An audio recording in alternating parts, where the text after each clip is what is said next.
1999, for those that don't know, we came up against the unbeatable Essendon Football Club in the prelim final. We had played them twice throughout that year. The first time they beat us by over 40 points, the next time by 78 points. David Parkin described us as a B-grade team. No one ever imagined that we'd be playing Essendon in the prelim final. We get to the game. I'll never forget John Elliott. I loved him. The first time, to be honest, Jack, patted me on the back and goes, "Your date today, Cuta," I was like, oh my God, he knows my name.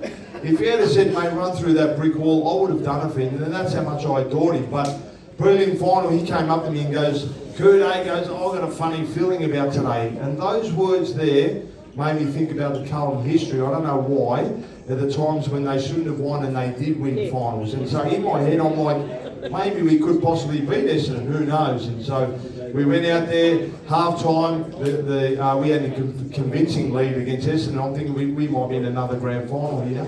But in the third quarter, Essendon played the way they were capable of playing. They kicked 7 goals, 7, and were in front by three-quarter time. We get to the huddle at three-quarter time. I've been in defence all day long. I'm like, please just put me in the midfield. And of course, the call didn't come at that stage. And apparently Stephen Silvani did one of the greatest speeches of all time at three-quarter time. Now, if you could understand Sauce, you're going well. All I remember was just getting every fucking spit that he was going off his head. Every spit was coming on my face. So I get out there, last quarter, and Essendon kicked the first goal. And about 2 or 3 minutes later, I seen the runner run towards me, and I knew. He goes, "Cuta, you're in the middle." And I went in there. Justin Murphy had the ball at half forward flank. I ran from the wing. I sprinted and Murph kicked that ball in. I took a mark, went back, kicked the goal, and it was on for young and old. And Mark McCurry went for a shot. We were 2 points ahead. He would have kicked that 99 times out of 100. He really was mercurial. He was a wonderful player, Murph. He missed that. We kick it in. Dean Wallace grabs the ball. He wants to take on the mad dog, Fraser Brown, who puts on one of the greatest tackles of all time. And then we go on to win by 1 point. And for anyone that was anyone there on that day? No, was that one I was sitting with Essendon supporters. Oh, there you go. It was one of the, people say it was one of the greatest games. They didn't leave the crowd for 2 hours. No. I had so many messages of Essendon supporters crying and Carlton supporters celebrating. So it was an unbelievable day. Right, one more question over there. 2 more questions, Kenny.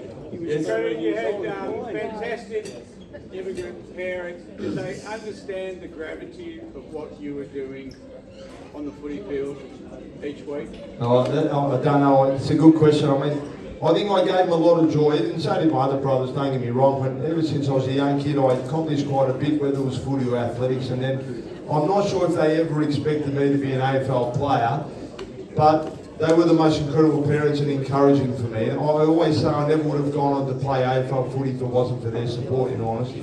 One of the greatest photos I have up at Mum's house is the 2 people that I adored as leaders. And number one was my dad having a laugh with John Elliott with me holding a beer after he won the premiership in 1995.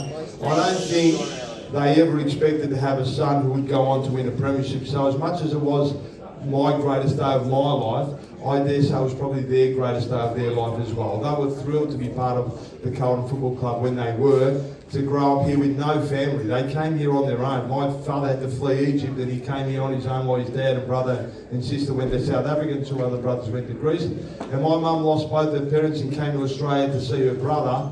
And she had a ticket, planned to go back, and then met my dad. And I don't even know how they communicated with each other because they couldn't speak English, but they fucking had 3 kids.